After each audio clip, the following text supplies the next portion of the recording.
Good morning my dear student. आज जो हम बात करने वाले हैं सॉल्यूशन चैप्टर पे बात करने वाले हैं। जैसा कि मैंने पहले चैप्टर में आपसे कहा था कि केमिकल काइनेटिक्स के बाद जो हम बात करेंगे वो किस पे करेंगे, सॉल्यूशन चैप्टर पे करेंगे। देखिए बेटा, अगर इस चैप्टर के हम इंट्रोडक्शन की बात करते हैं, इस लेक्चर में जो बताने वालों वो इंट्रोडक्शन है इसका।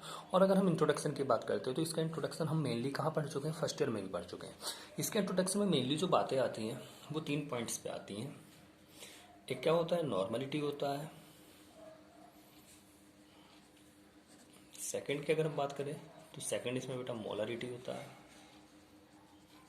और थर्ड की बात करें हम इसमें तो आपका क्या होता है, इसमें मोलरिटी होता है। और हम फोर्थ की बात करें तो इसमें बहुत इंपॉर्टेंट होता है, जहाँ से क्वेश्चन बन भी सकता है, वो आपका क्या होता है, मोल फ्रैक्शन होता है। तो अगर हम स्टार्टिंग में अगर हम इन तीनों की बात करते हैं, एक किसकी बात करते हैं, नॉर्मलिटी, या किस तो नॉर्मलिटी मोलरिटी। अगर हम इन दोनों की बात करें तो देखो बेटा, दोनों की देखिए दोनों की डेफिनेशन सेम हो जाती है, थोड़ा सा चेंज होता है। वो चेंज क्या होता है हम उसकी बात करते हैं। देखिए सॉल्यूशंस की अगर हम बात करते हैं, इसको पढ़ने से पहले आपको एक बात का पता होना चाहिए। अगर हम सॉल्यूशंस की बात कर रहे हैं तो सॉल्यूशंस क्या है, अगर हम सॉल्यूशन की बात करते हैं तो सॉल्यूशंस क्या होता है, सॉल्यूट प्लस सॉल्वेंट। सॉल्यूट क्या होता है, जो किसी सॉल्यूशन में, सॉल्यूशन की दो कंपोनेंट, एक सॉल्यूट है एक सॉल्वेंट है। सपोज आपके पास एक ये फ्लास्क है, इसको इस तरह से समझ लेते हैं। एक फ्लास्क है, इसमें 1 लीटर क्या है, मान लीजिए वाटर है। और इसमें आपने क्या किया, सपोज 10 ग्राम शुगर को मिला दिया। तो जो हम क्या कर रहे हैं, डिजोल्व कर रहे हैं। कौन डिजोल्व कर रहे हैं, शुगर। क्या डिजोल्व कर रहे हैं, शुगर। तो अगर हम इसकी बात करें तो इसमें जो शुगर है वो क्या है, वो आपका सॉल्यूट है। और अगर हम इसमें वाटर की बात करें तो वो क्या है, आपका सॉल्वेंट है। अब हमें किसकी बात करनी है, हमें तो नॉर्मलिटी की बात करनी है। तो नॉर्मलिटी और मोलरिटी को हम कैसे एक्सप्लेन कर सकते हैं। तो देखिए बेटा, बहुत इजी है। अगर आपको एक की डेफिनेशन इससे याद हो गई है, अगर आपको नॉर्मलिटी याद हो गई है, तो मोलरिटी और मोलालिटी में भी कोई ज़्यादा टाइम नहीं लगने वाला है। इसको कैसे याद कर सकते हैं, देखिए द नंबर ऑफ, नॉर्मलिटी क्या है, the number of gram equivalent of solute, the number of gram equivalent of solute dissolve in per litre solution. The number of gram equivalent of solute, किसके, सॉल्यूट के। The number of gram equivalent of solute dissolve in per litre solution, known as normality. अगर इसी definition को हम यहाँ पे लेके जाएं, सेम रहेगा, सिर्फ ग्राम इक्विवेलेंट की जगह क्या आ जाएगा, मोल्स आ जाएगा। ग्राम इक्विवेलेंट्स की जगह क्या आ जाएगा, मोल्स आ जाएगा। तो हम अगर नॉर्मलिटी की बात करते हैं, किसकी बात करते हैं, नॉर्मलिटी की, तो पहले मैं इसकी डेफिनेशन लिख देता हूँ। The number of gram equivalent, the number of gram equivalent of solute dissolve in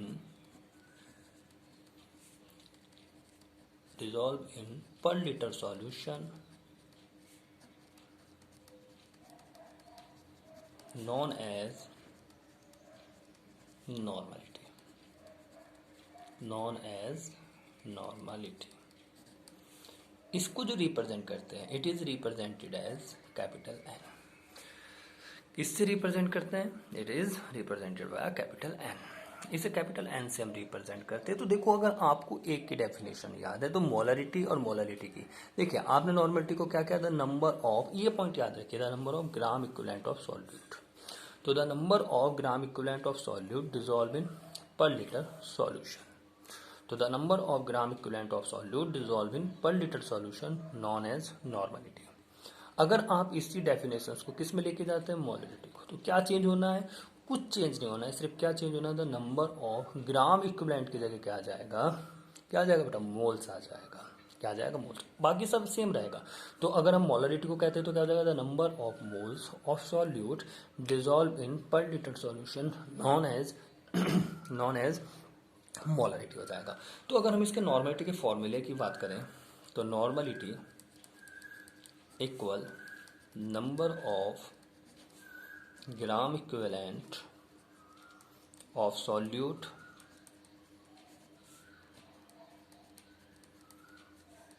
upon क्या आ जाएगा बेटा सॉल्यूशन, किस में, इन लीटर। अगर वो इस सॉल्यूशन को लीटर की जगह अगर ml में दे देता है तो 1000 से डिवाइड करके उसे क्या में चेंज कर लेंगे, लीटर में, ये आप जानते हैं। तो normality equal number of gram equivalent of solute upon solution in litre. अगर वो इसको ml में दे देता है तो 1000 से डिवाइड करके इसे क्या में चेंज कर लेंगे, लीटर में कर लेंगे। अब ऐसी अगर आपसे वो क्या कहता है, मोलरिटी की बात करता है, तो मोलरिटी की बात क्या हो जाएगी, अगर मोलरिटी की हम बात करें तो क्या हो जाएगा बेटा, द नंबर ऑफ, खुद बोलो, the number of moles of solute. तो ग्राम इक्विवेलेंट की जगह पे क्या आ गया, मोल्स आ गया, the number of moles of solute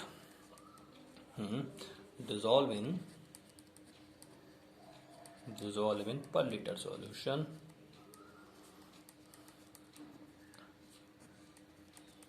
dissolve in per liter solution, तो इसको आप क्या कहते हैं, known as molarity. It is represented by a capital M. तो आपको करना क्या है, देखिए दोनों की डेफिनेशंस में अगर हम बात करें तो क्या आया था, इसमें क्या आया था, the number of gram equivalent of solute dissolve in per litre solution. यहाँ पे सेम वही है, लेकिन सिर्फ ग्राम इक्विवेलेंट की जगह क्या हो गया, यहाँ पे मोल्स ऑफ सॉल्यूट, क्या हो गया, मोल्स ऑफ सॉल्यूट। तो यहाँ पे अगर हम इसके फॉर्मूले की बात करें तो मोलरिटी इक्वल क्या हो जाएगा भाई, number of moles of solute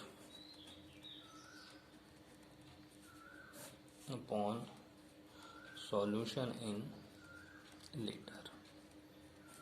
अब मोल्स कैसे निकलते थे, अगर वो मोल्स ना दे के वेट दे दे तो कैसे हो जाएगा भाई, मोल्स नहीं दिया वेट दिया, तो मोल्स इक्वल क्या होता था, N equal W upon M, weight upon molecular mass या मॉलिकुलर वेट, मॉलिकुलर वेट या मास। तो ये क्या होता है आपका, अगर मोलरिटी की बात करें तो नॉर्मलिटी मोलरिटी में सिर्फ एक वर्ड चेंज हो रहा है, यहाँ पे the number of gram equivalent आ रहा है और यहाँ पे क्या रहा है, द नंबर ऑफ मोल्स आ रहा है। समझ रहे हैं ना आप लोग। तो नॉर्मलिटी में क्या होता है, the number of gram equivalent of solute, यहाँ पे the number of moles of solute. लेकिन अगर यहीं पे आप मोलरिटी की बात करते हैं,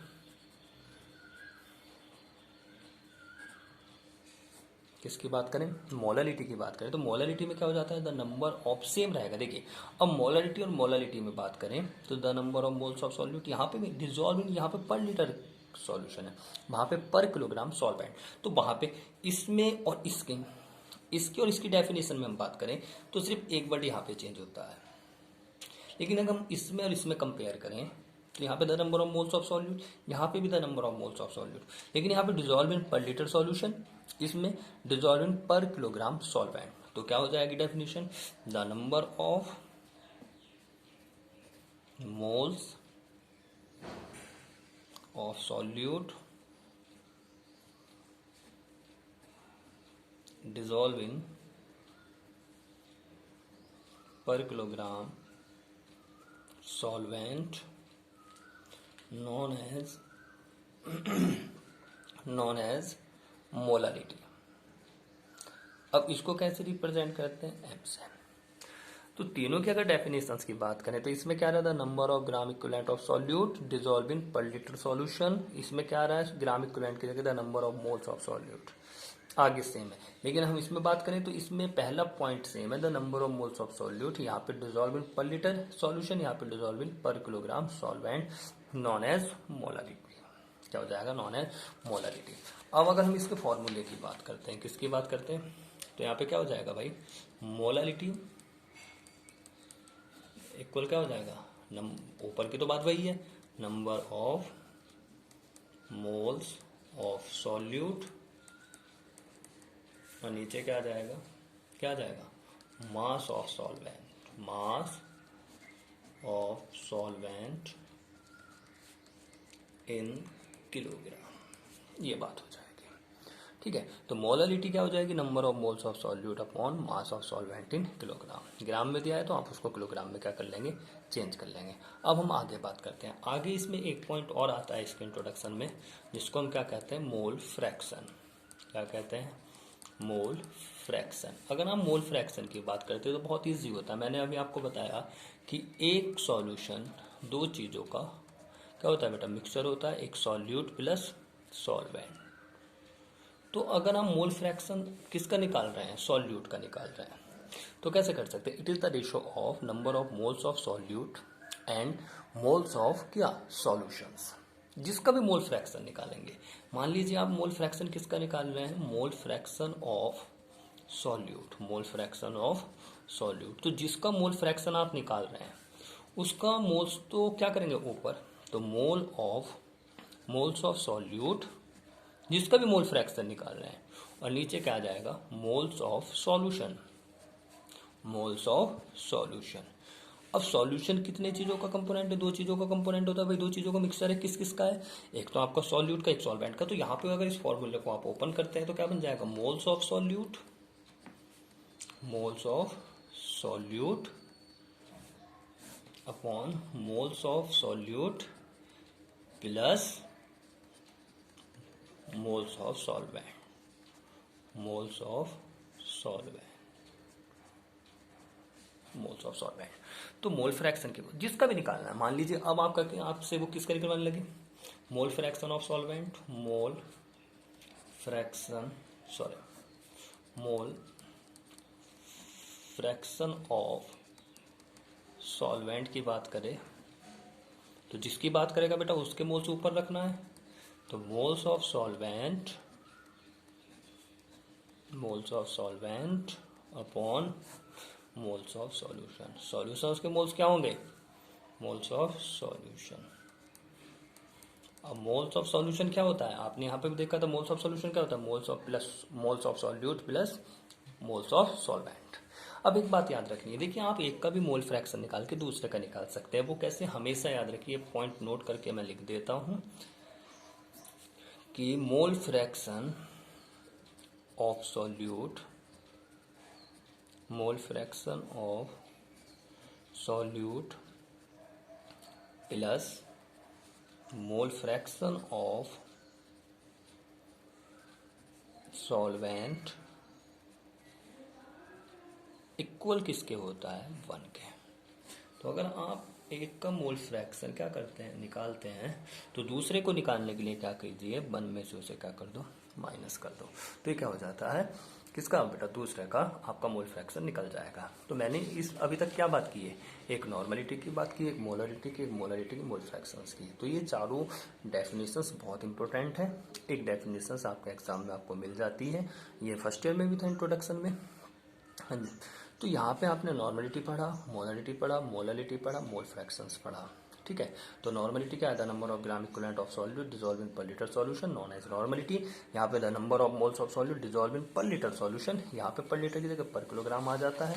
बात आती है मोल फ्रैक्शन की, तो मोल फ्रैक्शन जिसका भी मोल फ्रैक्शन आप निकाल रहे हैं वो रेशो होता है। मोल फ्रैक्शन क्या होता है बेटा, मान लीजिए सॉल्यूट को निकालें, it is the ratio of number of moles of solute and number of moles of solutions. अगर आप सॉल्वेंट का करें, it is the number of moles of solvent and number of moles of solution.